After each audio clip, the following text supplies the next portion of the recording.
Hello!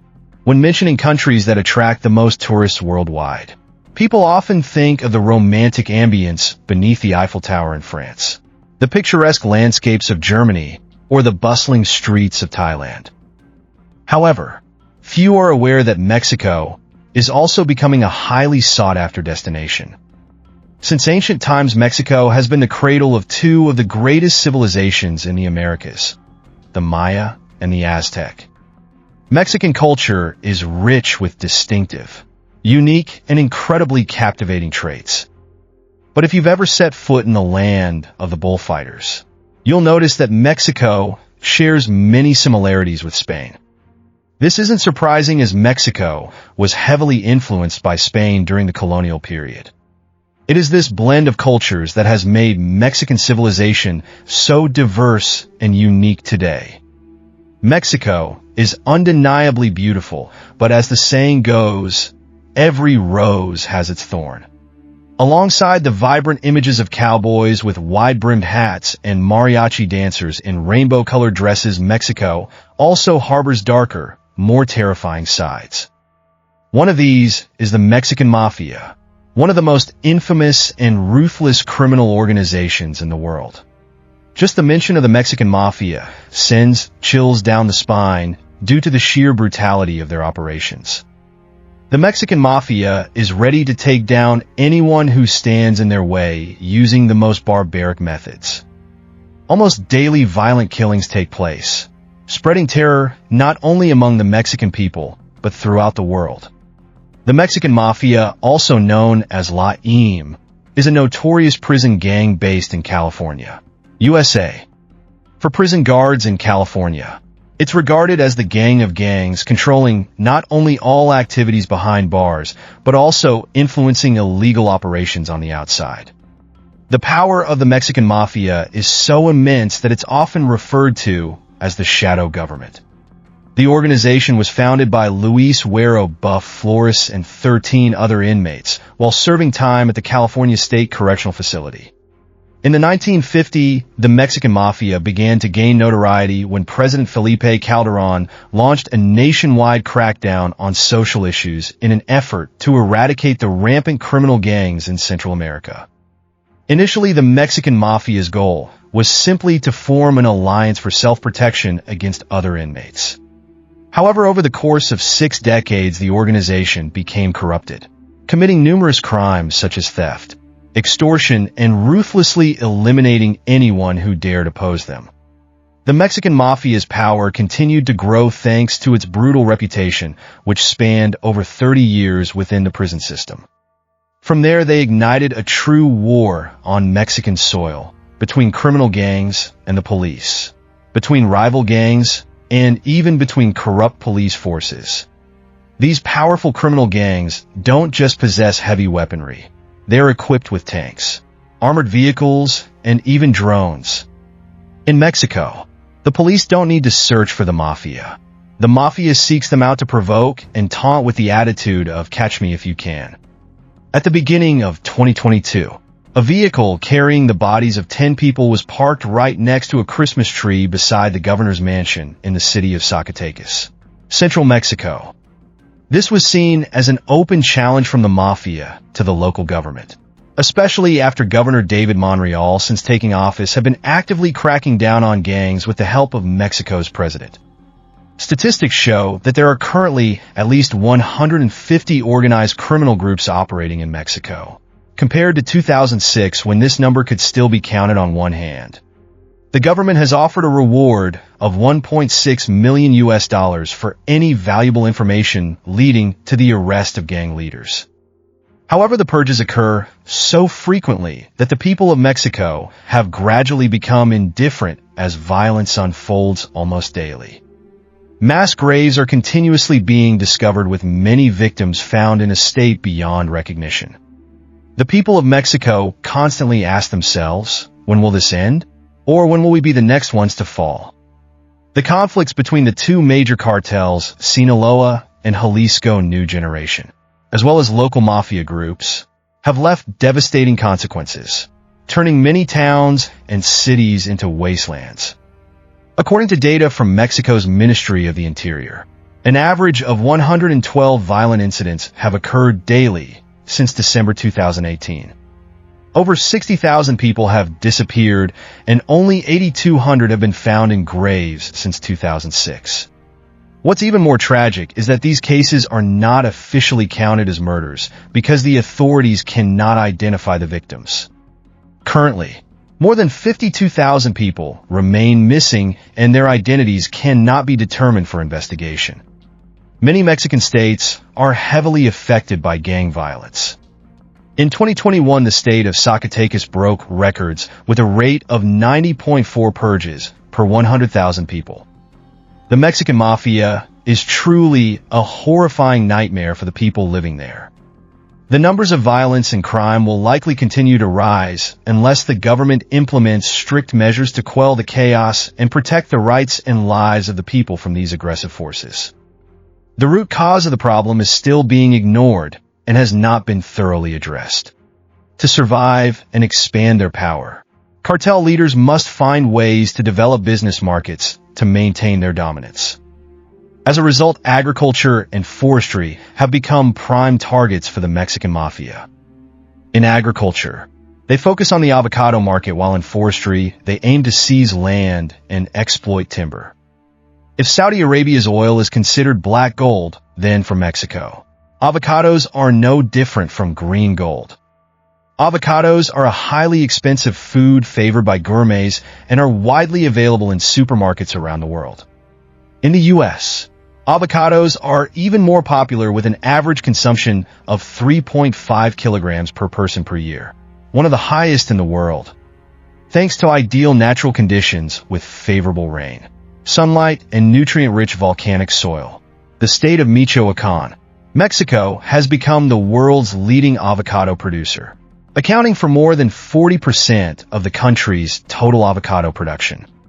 Although the U.S. also grows avocados, but it's not enough to meet domestic demand, making Mexico the world's largest avocado exporter, second only to beer in the list of Mexico's major exports to the U.S. However, the joy of Mexican avocado farmers did not last long before they had to face the brutality of the mafia cartels. The billion-dollar avocado industry has become the #1 target of criminal gangs in Michoacán. They seize farms, deforest land to grow avocados, the fruit that locals refer to as green gold. 4 of Mexico's largest and most powerful cartels have entered a fierce battle to control the supply in Michoacán, the heart of the avocado-growing industry. Traditional farmers in the city of Uruapan, Michoacán, have been caught up in the profit disputes of the cartels. They are kidnapped, threatened, and forced to sell their avocado farms at meager prices. The criminal gangs even block the roads of farmers and factory owners, extorting protection money from them. If they refuse, the gangs destroy their farms and property, pushing their lives into misery and despair. The mafia employs brutal tactics, forcing farmers into high-interest loans to bind them to avocado cultivation. Many, unable to repay their debts or protection fees, have no choice but to flee, taking their families away from their homeland to escape the threats. Even though they don't recover the principal or interest from these debts, the mafia still benefits by seizing the land of the farmers. They don't hesitate to intimidate and coerce victims into signing land transfer documents in front of a notary. A completely unjust process, but the mafia knows no one dares to resist. In some areas, gangs even demand a percentage of the profits from each hectare of avocado land or from every kilogram of exported avocados without contributing anything themselves, but still wanting a share of the wealth. When multiple gangs compete to control a piece of land, negotiations fail, leading to battles that can last for hours, turning once peaceful areas into tense, violent zones since avocados became valuable. The locals live in constant fear, never knowing when they might be threatened or robbed. In Uruapan, the likelihood of being murdered is higher than that of being in a car accident. In August 2020, Sylvia Martinez, the director of an avocado export company, spoke out after 19 people were targeted by the mafia as a warning to anyone who dared to defy them. Even tourists unrelated to avocado farming are swept up in this bloody conflict. The death of Homero Gomez Gonzalez, a renowned butterfly conservationist in Mexico, along with 2 tour guides just days later, is clear evidence of the gang-related land disputes in Michoacán. Michoacán quickly became one of the most violent states in Mexico. The gangs not only profit from avocado farming, but also from extorting business owners and kidnapping people for ransom, often killing the victims if their demands aren't met. While crime runs rampant and the people are caught in a no-win situation, local officials appear powerless or, worse, deliberately ignore or secretly aid the gangs. This explains why Michoacán has the lowest successful investigation rate in Mexico, at only around 3%. Very few cases in Michoacán see the culprits brought to justice.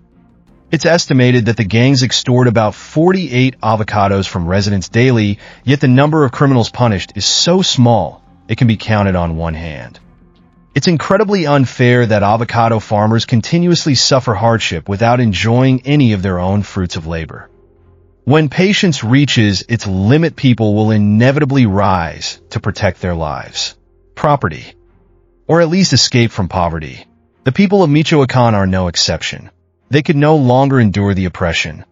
Pushed to the edge, they were forced to take up arms and fight back against the mafia. The residents organized themselves into militia groups, assigning people to guard the entrances to their villages. The first militia group was established in the village of Tansataro.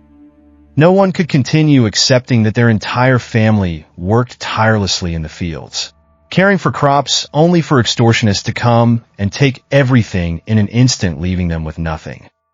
The self-defense militias were equipped with body armor, armored vehicles, and submachine guns, no less well-armed than professional police. This had a significant effect.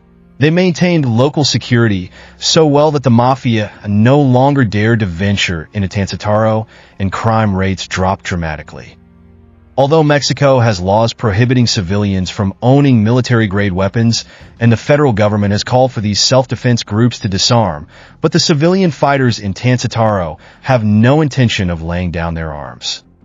They assert that they will only cease their efforts when the state and federal governments can fully guarantee the safety of their town. However, the Mexican Mafia's reach didn't stop there, as they soon began infiltrating the country's forestry industry.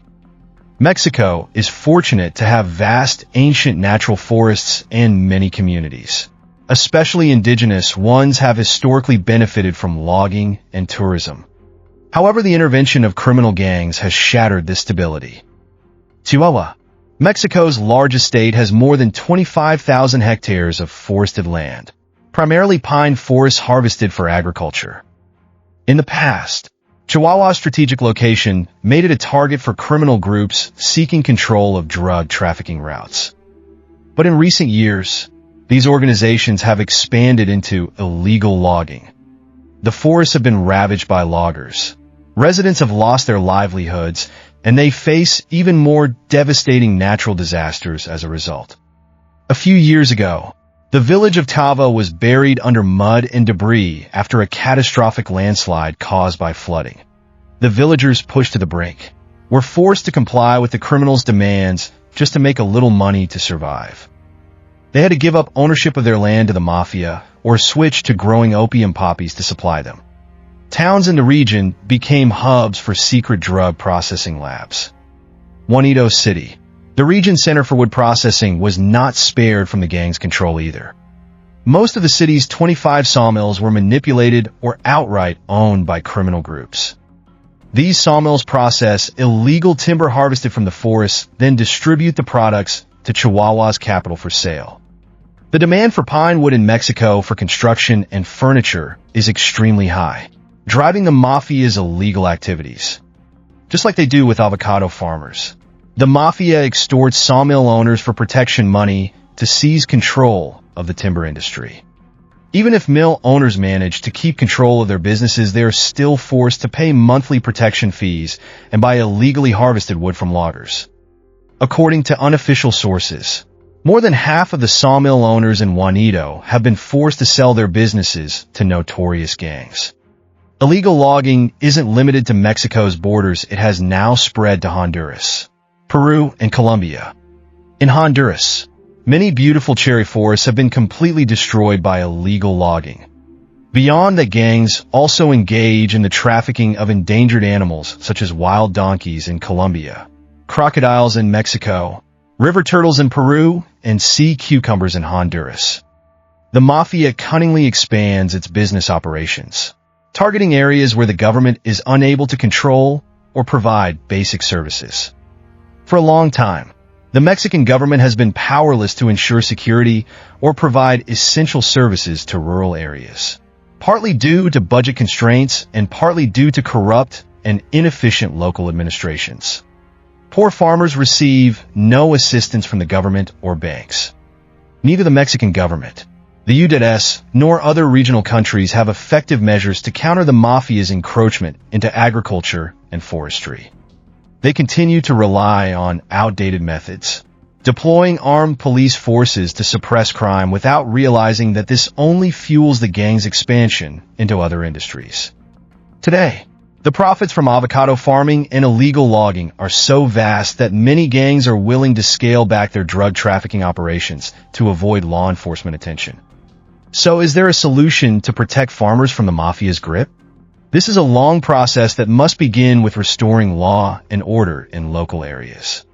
It's time for the Mexican government to provide clear, comprehensive, and effective answers before the mafia tightens its octopus tentacles even further, draining the lifeblood of the country.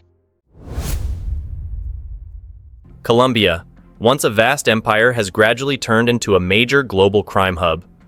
This country, located in South America, with an area of 1,141,748 square kilometers, ranks 25th in the world by size. In 2020, Colombia's population was 50,372,424, making it the 29th most populous country globally. Economically, Colombia's GDP was estimated at $827.662 billion in 2020, ranking 31st worldwide with a per capita income of approximately $16,264. These figures may be familiar to those who have read articles about this country. However, a quick online search will reveal a host of dark information about Colombia: crime, human rights violations, and civil war. These issues have rendered Colombia's social situation so chaotic that it resembles a boiling pressure cooker. From being a powerful empire, Colombia has fallen into disarray. After gaining independence from Spanish rule in 1819, under the leadership of Simón Bolívar and Francisco de Paula Santander, the Grand Colombia Republic was established, encompassing the territories of present-day Colombia, Venezuela, Ecuador, Panama, northern Peru, and northwestern Brazil. However, due to its hasty establishment following the National Liberation Movement, Gran Colombia quickly fell into crisis after Bolívar's sudden death on December 17, 1830. Immediately following his death, Venezuela and Quito, now Ecuador, seceded within the same year. The remainder of Gran Colombia was engulfed in continuous civil wars. Following a 2-year civil war, the United States of Colombia was established in 1863, but it only lasted until 1886, when it became the Republic of Colombia. Nevertheless, civil war persisted. The most painful highlight in Colombia's history was the Thousand Days' War from 1899 to 1902, during which the policies of gunboats and the US dollar intervened to establish influence in the region. As a result, Panama seceded and formed its own nation, further weakening Colombia. In 1903, Colombia experienced about 40 years of peace before entering a chaotic period from the mid to late 1940s and early 1950s, when violence known as La Violencia erupted throughout the country. This violent period began after the assassination of Liberal Party presidential candidate Jorge Eliezer Gaitán on April 9, 1948. As a result, at least 180,000 Colombians were killed and millions more were displaced. This violence persisted until 1964, when President Gustavo Rojas Pinilla began negotiating with opposition forces, and the military under the supervision of General Gabriel Paris Gordillo. Subsequently, Colombia's two major political parties, the Conservative Party and the Liberal Party, agreed to form a national front to jointly govern the country. Under this arrangement, the presidency would rotate between the two parties every 4 years over a period of 16 years. They also shared power equally at all levels of government. Despite efforts to build a stable political platform, weaknesses in the political system combined with previous periods of violence created an environment for leftist forces and notorious criminal organizations to rise. From the 1970s, the Colombian government faced numerous challenges from opposition forces such as the Revolutionary Armed Forces of Colombia, FARC, the National Liberation Army, ELN, and political factions, as well as from notorious criminal cartels like the Medellin cartel led by Pablo Escobar and the Cali cartel. Among these forces, the Revolutionary Armed Forces of Colombia, FARC, established around 1964 to 1966, became the greatest threat to the government. Initially, the military wing of the Communist Party of Colombia, FARC, gradually became involved in criminal activities such as drug trafficking, kidnapping, and forcing children to join their ranks. As a result, FARC was labeled as a terrorist organization by many countries, both capitalist and socialist. Even the Communist Party of Colombia had to dissociate from FARC and form a new party, the Communist Party of Colombia, Marxist-Leninist, to avoid being implicated. Despite its notorious reputation, FARC continued to present itself as a Marxist-Leninist political guerrilla movement, boasting a strong force of 12,000 members by 2007.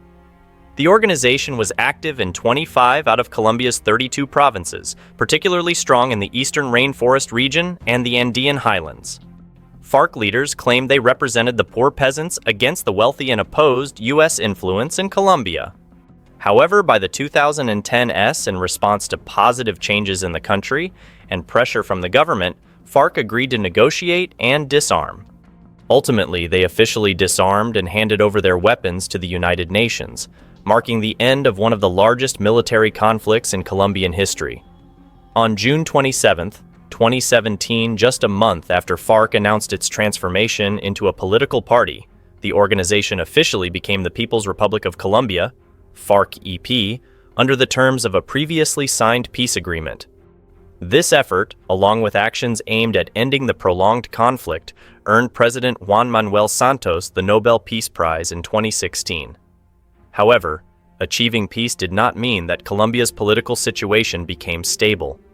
Political infighting among parties continued vigorously, with little concern for the welfare of the people, weak public administration, and rampant corruption, causing growing dissatisfaction among Colombians.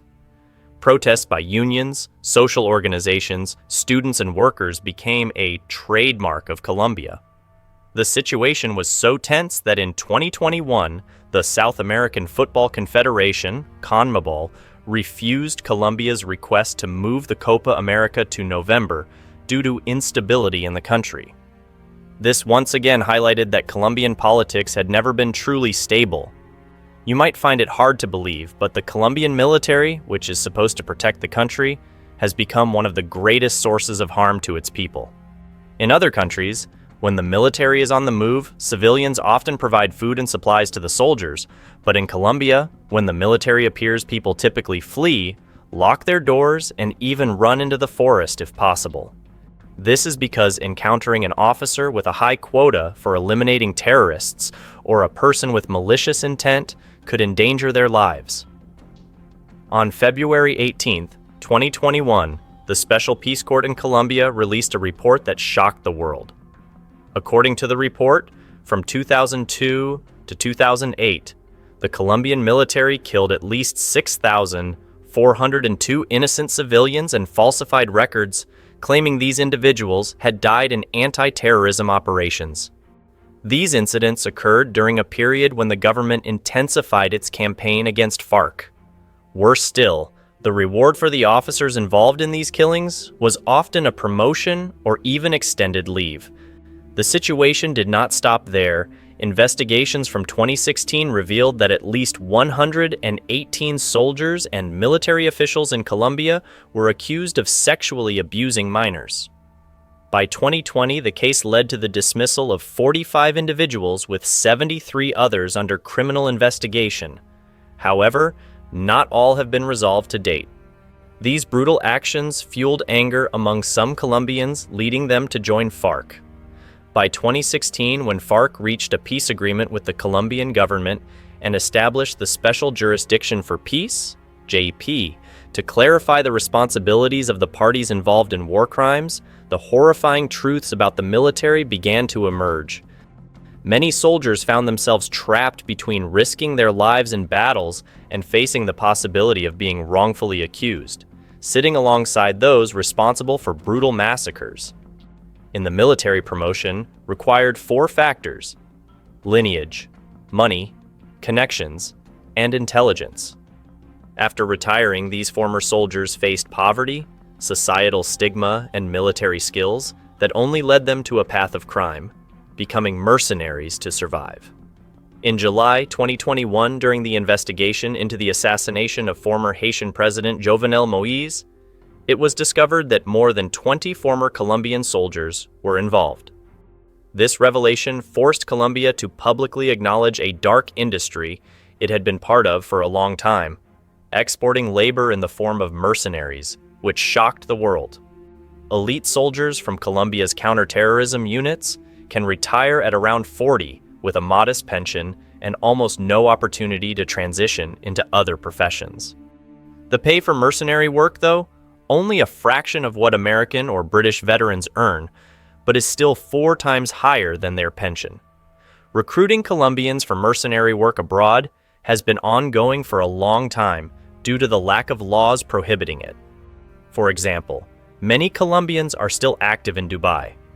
Luis Fernando Navarro Jimenez, the commander of Colombia's armed forces, once shared that wherever there is conflict, such as in the Middle East or Latin America, Colombian mercenaries are present. What's notable is that they are not inexperienced soldiers. Each has undergone at least a year of urban counterterrorism or training in countries with leading military capabilities, such as the US and Israel. However, due to corruption, Colombians have a saying: as long as you have money, you can avoid military service. This duty is primarily reserved for the poor, minorities, especially those in rural areas affected by conflict. These individuals often have low education levels, with some even illiterate and lacking experience in civilian life. They fall into a vicious cycle because after discharge, they have no opportunity to reintegrate, leading them back to crime or becoming mercenaries. When this reality was exposed, the world was stunned to discover the chaos within the Colombian military, which had previously appeared as a modern force influenced by the US and NATO. Military service here became a turning point that pushed many Colombians into a dark abyss, where crime was seen as a form of national heroism. Exploiting societal gaps since the 1960s, criminal gangs in Colombia proliferated. Especially during this chaotic period, Pablo Escobar's Medellin cartel emerged and quickly became dominant. What is rare and hard to believe is that despite being considered a criminal, but Pablo Escobar and his gang engaged in numerous charitable and community projects, such as building hospitals, schools, and soccer fields for impoverished neighborhoods, improving the lives of some Colombians. Escobar even ordered a ban on drug sales within the country, understanding its detrimental effects on the people. For these reasons, many Colombians view Pablo Escobar not just as a criminal, but as a living saint. Many areas he was involved in, especially football, flourished due to his financial resources and influence. Coming from a poor family, football was one of the few joys that helped Escobar forget the hardships of life. Football was Pablo Escobar's greatest passion, and even though he became the world's top drug lord, he could not forget his love for the game. Escobar not only invested in domestic football teams, but also personally built several stadiums as if he were the mayor of a city. These stadiums became places where many future stars of the Colombian national team trained and developed their skills. As a result, Colombian football players were very grateful to Escobar. However, This gratitude had a dark side, as several players were found to be involved in Escobar's illegal activities.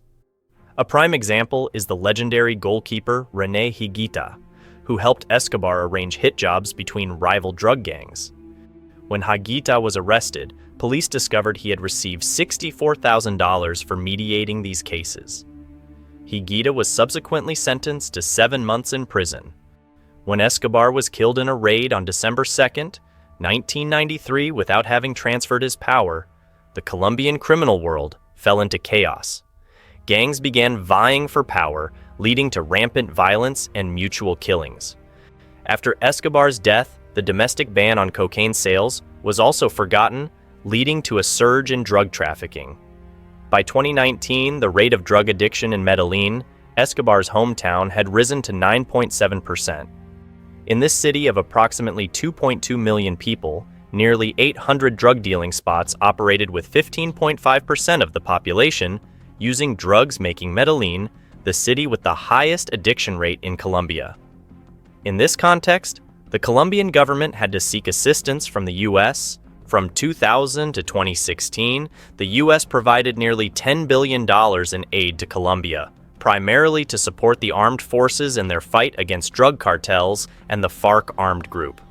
Although this aid reduced the flow of drugs from Colombia to the U.S., but it also led to an increase in drugs flowing back into the country.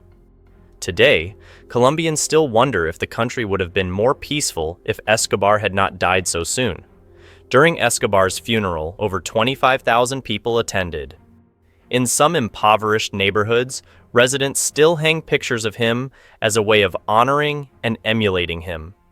Nowadays, drug lords, who have amassed considerable wealth, also engage in charitable work and community support to maintain their status. This has led to a segment of the population dissatisfied with the government, joining criminal organizations. These individuals have defended the drug lords in times of trouble and mobilized people to protest against the government, seeking reduced sentences if arrested. The wealth disparity and persistent social issues remain a bittersweet memory, yet they are among the most painful challenges Colombia faces. Although these issues have diminished compared to the past, but they persist as a lasting legacy in society. From 2002 to 2017, the National Administrative Department of Statistics of Colombia reported that 26.9% of the population still lived below the poverty line, with 7.4% living in extreme poverty. The national unemployment rate in 2017 was 9.4%. According to the World Bank, the Gini coefficient, which measures income inequality, was 0.587 in Colombia in 2000 and decreased to 0.535 in 2013. The country remains among the Latin American nations with high levels of inequality alongside Chile, Panama, Brazil, and Honduras. In 2010, 3.4% of children under 5 in Colombia suffered from complete malnutrition and 13% from chronic malnutrition. The situation was even worse for indigenous people, with malnutrition rates of 7.5% and 29.5% respectively. After the COVID-19 pandemic, previous efforts to reduce poverty were set back. In 2020, the proportion of the population living below the poverty line increased by nearly 7% compared to 2019, and extreme poverty reached 16%. More than 2/3 of the workforce was severely affected by the pandemic, with many businesses forced to close. It is estimated that 21 million Colombians live on just $92 a month, and nearly 2 million households cannot afford 3 meals a day due to economic difficulties. This situation partially explains why the country has such high crime rates and why people frequently take to the streets to protest.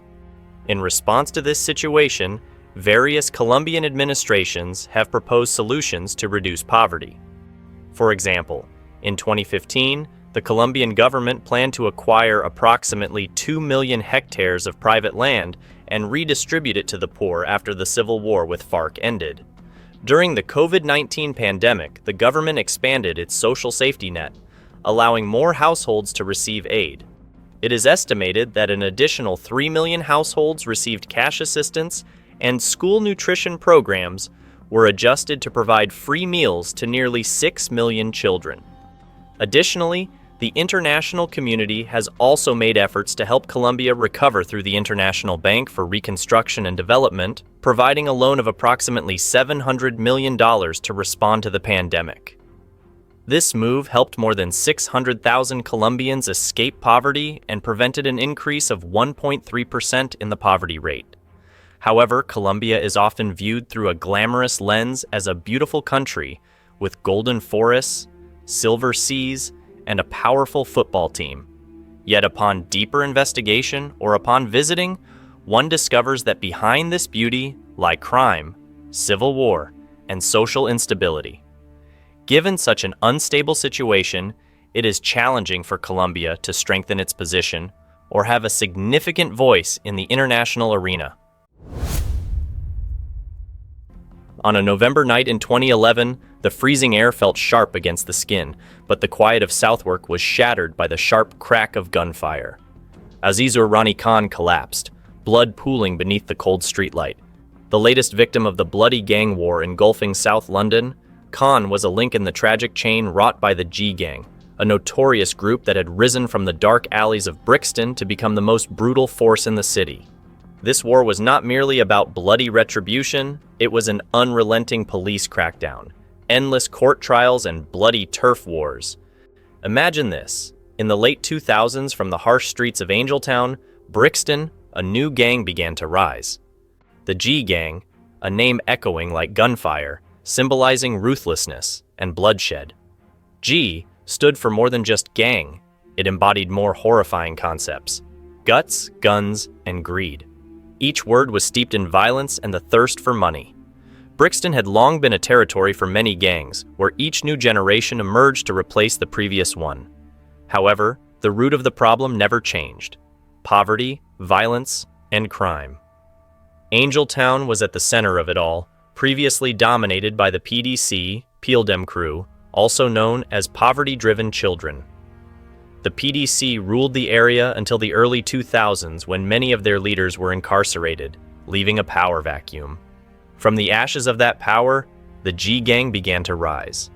One of the most important groups leading to the formation of the G Gang was the Y28S, founded by Barfa Juf, a former member of the PDC Brats, the youth wing of the PDC. The Y28S allied with other groups like Tiny OC from Myatsfield and Murder Zone from Somerleyton Estate to survive in the harsh world of Brixton. Their greatest rivals were the ruthless gangs from Peckham, and after a brutal attack where Y28S members were stabbed while unarmed, Y28S and Tiny OC understood that only by allying with each other could they survive. It was a historic moment when the G Gang was established around 2007 with Barfa Juf as one of the key figures running it. Although Juf later withdrew from the gang world thanks to guidance from his probation officer, but his early influence was significant. At their peak, the G Gang was believed to have over 100 members, mostly young men from allied groups, bloodthirsty individuals ready to engage in relentless warfare. The G Gang did not arise naturally. They inherited the feuds from previous gangs with conflicts against the PYG, Peckham Young Guns, and GMG from Peckham, leading to frequent bloodshed.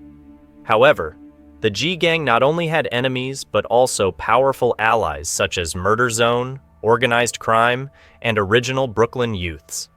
These alliances helped solidify their power in Brixton, where violence and terror spread like wildfire. By the early 2010s, the G Gang had etched its name into the history of violence in South London. From their base in Angeltown, they spread their influence like a storm, each act of violence heightening the fear. The once peaceful streets were now haunted by their presence, with individuals who showed no fear of anyone, including the police. In the early days of the G Gang, the colors green and purple were not mere colors but symbols of power and terror. Green from Organized Crime, OC, and purple from Y28SS. These two colors represented absolute loyalty and a clear message. Enemies could only bow down or face death. In 2009, a series of bloody, violent events marked the rise of the G Gang. Surveillance footage showed groups of G Gang members brazenly advancing deep into rival territory, challenging and threatening their opponents. These were not impulsive acts, but calculated moves aimed at asserting their undeniable power. From these violent steps, the G Gang began to spread terror across South London.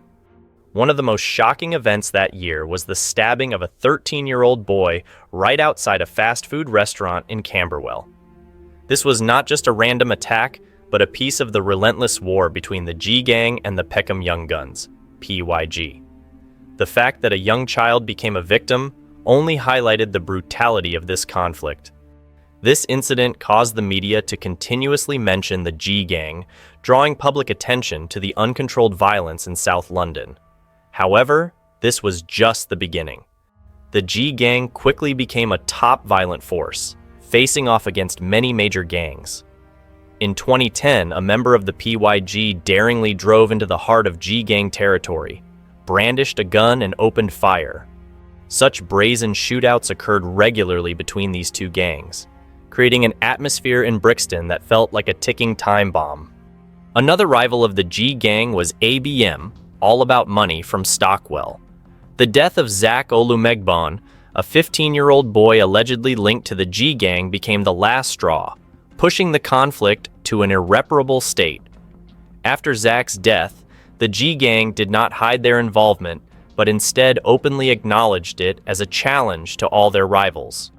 The boy's death plunged the G Gang into a legal whirlpool, with many gang members becoming wanted. The attacks did not stop there, as Trust No One, TN1, another gang in Brixton, frequently clashed with the G Gang. In 2011, right outside the Brixton police station, a young member of TN1 was stabbed to death by a G Gang member. This was a bold declaration of war, showcasing the gang's disregard for the law. They feared no one, not even the police. Tensions escalated further as the G Gang faced off against the DSN, Don't Say Nuttin' gang from Croydon. Continuous knife fights and gun battles turned South London into a bloody battlefield. While these conflicts intensified, the G Gang did not stop at waging war. Guns and drugs became the pillars of their operations. They not only dealt drugs in Brixton, but also expanded their operations across the region from crack cocaine to firearms. The presence of guns, a rare weapon in England, made them more dangerous than ever. However, the rise of the G Gang also prompted the growth of rival gangs. In November 2011, Azazur Rani Khan was shot dead at a funeral in Southwark while attending the service for a G Gang member. The police had warned of the potential for violence, but no one could have anticipated this brazen assassination, which escalated the conflicts between the gangs to a breaking point. The peak of brutality came in March 2012 when three members of the G Gang, Nathaniel Grant, Kazim Kolawole, and Anthony McCalla, attempted to assassinate a rival member. When the target ran into a shop, they did not hesitate to fire wildly inside. Tragically, a bullet struck 5-year-old Thusha Kamaleswaran in the chest, leaving her paralyzed from the waist down. All of England was shocked by the G Gang's ruthlessness, as innocent victims were swept up in this unending bloody war. Violence did not just remain confined to small territorial battles. By 2012, the G Gang had turned into a deadly machine responsible for at least 3 murders and countless bloody assaults. Both the local council and the police believed that this gang was the primary cause of 3/4 of the youth-related violence in Brixton. These were not random encounters but deliberate attacks, each targeting specific individuals as strategic moves. 8 members were convicted of murder or conspiracy to commit murder, representing just the tip of the deadly iceberg that the G Gang had created, further cementing their image as the arch-enemy of South London. The horrifying statistics painted a grim picture of the impact the G Gang had on the community. With only about 50 members directly involved in criminal activities, their influence spread throughout Brixton. Violence, drug trafficking, and firearms turned many areas into no-go zones where even the police had to tread carefully. Not stopping there, 2 months after the previous horrifying shooting, the G Gang committed another brutal act. Temidayo Ogunai, an unfortunate young man who had his phone stolen, returned to Mayat's Fields to reclaim his belongings. However, he was unaware that he was walking into a deadly trap. Nathan MacLeod, a cold-blooded member of the G Gang ambushed and fatally stabbed Temidayo. This savage murder landed Nathan in prison for at least 14 years and made the G Gang even more notorious than ever. In 2012, with a string of continuous brutal actions, the G Gang officially became one of the most feared gangs in London. Their murders, assaults, and drug trafficking were not impulsive acts, but meticulously calculated steps to instill terror in the community. As their reign of violence reached its peak, the police could no longer stand by. The G Gang had crossed a line, and now it was time for the law to take action. In 2012, the police decided to launch an all-out campaign targeting the gang's leaders. This was not just a routine patrol, but a large-scale assault aimed at dismantling the G Gang from the ground up. Key leaders of the gang, including Nathaniel Grant, Kazim Kolawole, and Anthony McCalla, were arrested and sentenced to life in prison. This was the first major blow to the gang's dominance as the police targeted the masterminds behind their criminal activities. From that point, the gang gradually lost control and began to decline. However, the police crackdown did not happen overnight. Even with the leaders arrested, the G Gang still existed like a decapitated monster that had not yet died. It wasn't until April 2014, when over 700 police officers participated in a raid across London, that the G Gang was truly pushed back. These raids targeted 9 key areas including Angeltown, the gang's main stronghold. They not only arrested members, but also sent a strong message that the G Gang's reign of terror was coming to an end. During the raids, police discovered numerous criminal activities ranging from drug trafficking and money laundering to firearm offenses and violence. This was a devastating blow to the G Gang, marking a significant turning point in the fight against gangs in South London. Chief Inspector Tim Champion affirmed that the campaign had significantly contributed to reducing violence with a sharp decline in stabbing incidents afterward. The collapse of the G Gang did not occur immediately, but it was the result of many accumulated factors. As the leaders were arrested, the gang fell into chaos, lacking direction from their heads, and younger members vied for power, but none could restore the dominance they once held. Internal battles gradually weakened the G Gang until they were ultimately erased from the map of violence in London. The terrifying reign they inflicted has come to an end, but the scars they left on the community will last forever. As the power struggle between gangs intensified, splinter groups began to emerge, adding to the chaos. The 2 most prominent factions were Rock Block 150 and SYU. Rock Block 150, or simply 150, was formed by young members seeking to distance themselves from the older generation.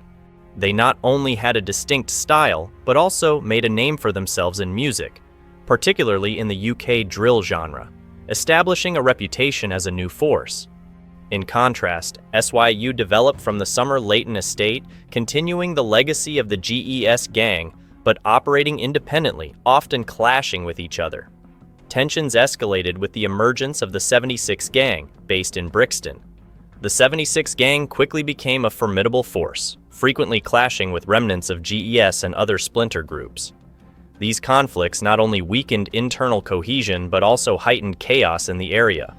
The relentless efforts of the police played a crucial role in suppressing the power of the GES gang. With a determination to dismantle all operations of this gang, police conducted raids in 2012 and 2014, critical moments in the fight against crime. By removing key figures and applying continuous pressure, GES fell into disarray. As a result, local crime rates began to drop, with youth-related violence in Brixton decreasing by up to 6.5%. The pressure from law enforcement not only diminished immediate threats, but also weakened the gang's control over the community. The constant police presence, coupled with anxiety over potential raids, made it difficult for the G Gang to recruit new members and maintain operations. The pressure did not come solely from the police, but also from internal conflicts and competition from external rivals. The confrontation with the 67 Gang particularly inflicted severe damage on GES, as the 67 Gang was not only well organized, but also more ruthless. The rise of the 67 Gang added further strain, leading to ongoing violent clashes that drained the resources and morale of the G-Gang. From a once powerful organization, the G-Gang had now fragmented into smaller groups, lacking cohesion and the ability to maintain power. Between 2010 and 2012, the G-Gang was involved in at least 3 murders, notably the killing of 15-year-old Zakolu Megbon in 2010. Zach was ambushed and stabbed to death just outside his school, shocking the entire area. Another tragic incident occurred in 2012 when 5-year-old Thusha Kamaleswaran was shot by gang members aiming at a rival, but inadvertently hitting an innocent victim. Stabbings occurred continuously, with conflicts ending in serious injuries or even death. Not content with stabbings, the G-Gang also carried out many brazen shootings.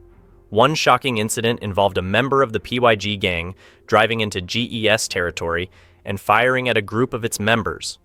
The G-Gang's drug trafficking operations were also sophisticated and extended beyond the Brixton area. By 2014, police raids revealed that the gang had connections to several other areas, such as Edinburgh, Essex, and Bedfordshire, involving money laundering and organized crime. Stories from those who experienced the G-Gang's reign offer a realistic view of their impact. A former member who left the gang shared that at its peak, the gang had over 100 members, all engaged in criminal activities. The pressure of violence and loyalty became an unbearable burden. The world of the G-Gang, once filled with power and fear, now crumbled under the weight of its own brutal actions. The story of playing with fate becomes intensely dramatic and chilling when you dare to steal drugs from Mexican cartels. 5 reckless individuals thought they could escape danger, but they quickly realized that once you stick your hand in the fire, not only will you get burned, but you might also be completely consumed by the flames. Martin Alejandro Cota Monroy, on October 10, 2010, everything swiftly turned into a nightmare in a quiet neighborhood in Phoenix. When the police received an emergency call from neighbors and rushed to the scene, they couldn't believe their eyes. Martin's body lay cold on the apartment floor, but the most horrifying part was that his head had been severed and rolled a few meters away. The brutal attack didn't stop there. He was blinded and stabbed multiple times in the head, and his torn hands indicated his desperate struggle in his final moments to fight off death. Police quickly discovered the reason behind this gruesome death. Martin had made an unforgivable mistake by stealing 400 pounds of marijuana from a notorious Mexican drug cartel. But those cold-blooded killers wouldn't let it slide. They crossed the border into Arizona with a single mission: to hunt him down and execute him brutally. The cartel's original plan was to kidnap and kill him in Nogales, Mexico, but Martin persuaded them to give him more time, promising to return the stolen marijuana and even offering his house as collateral. The biggest problem? That house wasn't his. In a desperate attempt to escape his death sentence, Martin fled to Phoenix as thinking he could be safe there. However, he was wrong. The cartel never lets their prey go easily. With cold determination, they sent professional hitmen to Phoenix, pretending to be friends to get close, and finally ended Cota Monroy's life. The investigation later revealed that the drug cartel Martin dared to steal from was none other than El Chapo's infamous drug organization. There was also information indicating that Martin had previously dealt drugs with his sister's boyfriend, a man known as El Jefe, who worked for this cartel. One of the masterminds, Crisantos Moroyoki, was arrested and charged with murder, while 3 others quickly fled back to Mexico. Reports also indicated that the Beltran Leyva organization, rivals of the cartel, were planning revenge against those responsible for the killing, as Martin was believed to be a mid-level member of their gang. The lead detective in charge of the investigation couldn't hide his horror as he described the crime scene, saying, "It couldn't have been more terrible." He also emphasized that this was a chilling warning to anyone who dared to cross the cartels. He stressed, "Not only will they take your life, but they will also dismember you to set an example." This could be the only beheading in the United States attributed to a drug cartel. In Mexico, beheading is a regular part of the bloody drug wars. Headless bodies are often hung upside down on bridges, and severed heads are sent to victims' families or government officials. However, this horrifying incident is not the only U.S. case linked to drug trafficking. 29 members of a Mexican drug cartel were prosecuted for the murders of 9 people in the San Diego area, including 2 victims dissolved in acid. And the most frightening thing is, this is certainly not the last case. Ricardo Corral Moreno, on April 14, 2019, a truck pulling a horse trailer sped through the night, leaving behind the deathly silence of the rural Malaya region. On a dark street corner with cold winds blowing through, a horrifying scene awaited any passerby. A motorcyclist happened to discover the body of a man sprawled across the westbound lane of South Liberal Way. The man lay on his back, arms and legs spread out as if forming the shape of a snow angel, but there was nothing angelic here. It was a scene of violent death. According to investigators, Ricardo Corral Moreno had been kidnapped from Washington and beaten to death by Marcos Alonso Castillo Bernal, a ruthless drug dealer. The reason? Ricardo had refused to pay a massive drug debt of $90,000, which belonged to the infamous Sinaloa cartel. His fate had been sealed the moment he dared to defy the power of these killers. Ricardo's death was an act of unimaginable brutality. Severe trauma to the back of his head, along with countless bruises and scratches covering his face, arms, legs, and feet. In his final months, he lived in constant paralyzing fear as he was blackmailed and threatened. Yet he believed that being in the U.S. would keep him safe.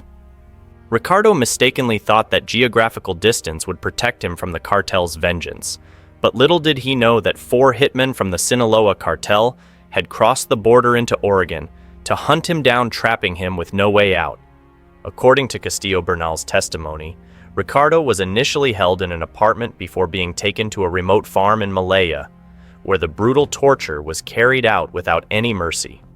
Ricardo spent his final moments in unbearable pain and sheer terror, knowing there was no escape from the hands of these murderers. Though the 4 men responsible for Ricardo's death were never brought to justice, Castillo Bernal, who appeared in a video disposing of the body, was eventually arrested.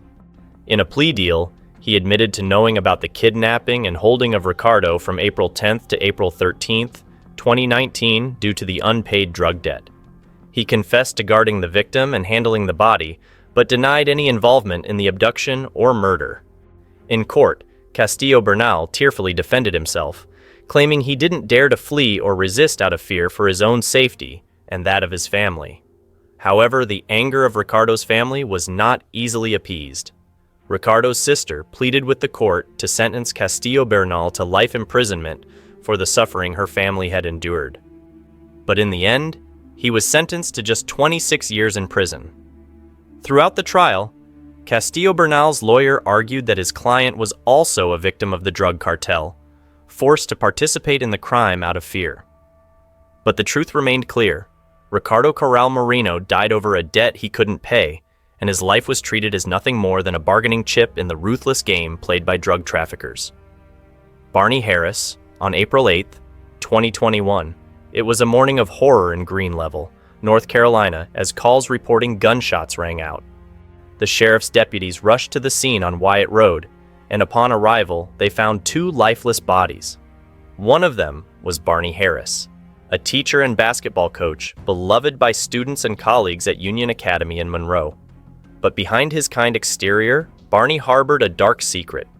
He had ventured into the deadly world of crime, and the price he paid was his own life. Barney had attempted to rob the home of a member of a notorious Mexican drug cartel, and he paid dearly for his boldness.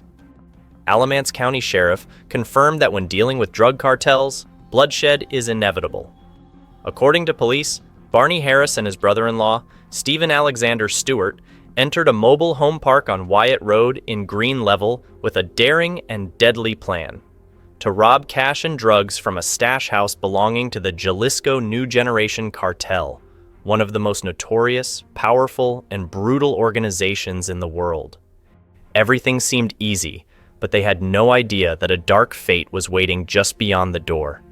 They broke into the mobile home, tension mounting as they found only one gang member inside, 18-year-old Alonzo Beltran Lara. What followed was swift and brutal, as Harris and Stewart forced Lara to reveal the location of the drugs, but Lara refused to submit. His silence made the situation tense and dangerous. In a fit of rage, they coldly shot him in the head execution style while he lay there, hands and feet bound. Thinking they had control of the situation, Harris and Stewart were unaware that a true nightmare was about to unfold. Other cartel members unexpectedly arrived on the scene, and a violent shootout erupted. Amid the gunfire and chaos, despite wearing a bulletproof vest, Harris was no match for the barrage of bullets from the cartel. He was found dead in a bedroom, marking the tragic end of a life lost to drugs and violence.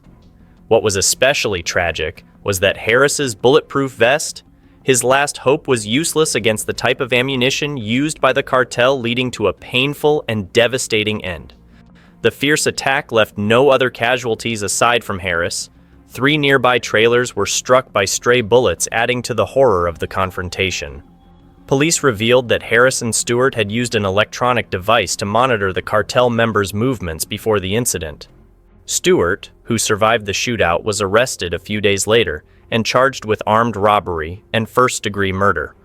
But what puzzled many was why Harris, a teacher and basketball coach with a promising life, had fallen into such a terrible spiral of crime. That question remains an unsettling mystery to this day. On March 24, 2023, a shocking incident occurred involving Eric Tadeo Ramirez, a man from Laredo, Texas. In a bold and reckless act, Ramirez boasted about stealing $50,000 from the Cartel del Noreste, one of the most notorious criminal organizations. Surprisingly, Ramirez didn't feel any fear. In fact, he took pride in his feat. He told his friends that since he was on American soil, he had nothing to worry about, believing himself untouchable by the cartel. But reality didn't unfold that way. Just hours after his boasting, the cartel struck. At midnight, a group of masked, armed men stormed Ramirez's home in Laredo, arriving in a pickup truck. They dragged him outside and took him across the border to Mexico. On the way, Ramirez tried to escape while the vehicle was moving, but was violently restrained. All through that night, Ramirez's girlfriend and sister, frantic with worry, reported the kidnapping to the police, but by then it was too late.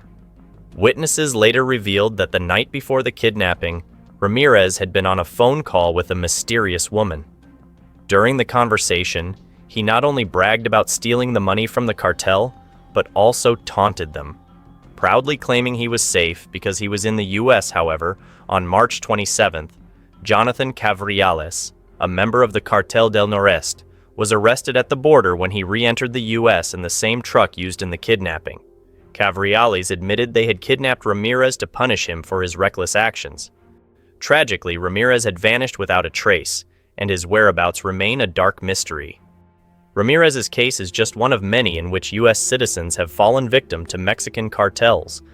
A shocking incident occurred on March 5th when 4 U.S. citizens were kidnapped shortly after crossing the Texas border into Mexico, with 2 of them killed. The video captured the horrifying scene in broad daylight, showing armed kidnappers forcing the victims into a pickup truck. Some were dragged out of their vehicles, while 2 others never returned. In a surprising turn of events, the Scorpions branch of the cartel later issued an apology to the U.S. authorities and the residents of Matamoros, where the abduction took place. They even handed over the perpetrators of the attack, blaming their actions on a lack of restraint and personal decisions. But could these apologies ever ease the pain of families who lost loved ones? And can anyone truly trust the remorse of such a brutal criminal organization? In the world of drug cartels, reckless actions and boastful words all come with a price, and sometimes that price is life itself. Far from the Sinaloa cartel's stronghold in Mexico, the Minneapolis-St. Paul metropolitan area, seemingly peaceful, turned into a battleground for a brutal manhunt. 3 close associates of the cartel, under orders from Los Angeles, arrived to track down 2 teenagers accused of stealing drugs and money from one of the cartel's secret stash houses. Sinaloa's message was clear. Whoever dared to touch their goods would pay in blood. When the hitmen arrived in St. Paul, the atmosphere grew thick with a deadly tension. They quickly found the two suspected teens, and from there, a horrific series of events began to unfold. Screams echoed from inside a closed house, where brutality knew no limits. The two teens were viciously beaten, tortured relentlessly. The threats went beyond their lives, extending to their families as well. The captors issued an ultimatum: recover the stolen drugs or pay $300,000, or else death awaited both them and their loved ones. The beatings intensified when the victims couldn't meet the demands. Despair set in as their captors began threatening to cut off their fingers one by one. Not a single moment passed without torment, with every groan of pain seared into the victims' minds. But as the torture reached its peak, doubt began to creep into the minds of the kidnappers. Were these two teenagers really the culprits? Could it have been an inside job with one of their own responsible for the theft? This suspicion caused a shift in their plans. One morning, unexpectedly, the two teenagers were told they would be released, but it was far from true freedom. They were sternly warned that if any details about what had happened were revealed, the consequences would be far worse. As soon as they were freed and back in Minneapolis, the pair immediately contacted the FBI task force. Within hours, FBI agents and local police were there taking statements from the battered victims. That same night, the St. Paul Police SWAT team launched a swift raid on a house on Palace Avenue, making multiple arrests and seizing evidence.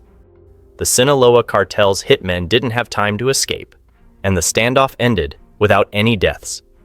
However, for the two teenagers, the trauma extended far beyond physical wounds. One had nearly lost a finger, and the memories of their torture would haunt them forever. The investigation revealed the boundless brutality of the Sinaloa cartel. The gang had built a multi-million-dollar drug trafficking network throughout the Midwest. This time, instead of using their own members, they had hired ruthless associates from MS-13, one of the most feared criminal organizations in both the US and Latin America, to carry out their dirty work. This case, unprecedented in Minnesota, shed light on the relentless brutality of Mexican drug cartels. Though no one was killed, but the two teenagers endured severe physical and psychological damage. These scars might follow them for the rest of their lives. What happened in Minneapolis-St. Paul is not an isolated event.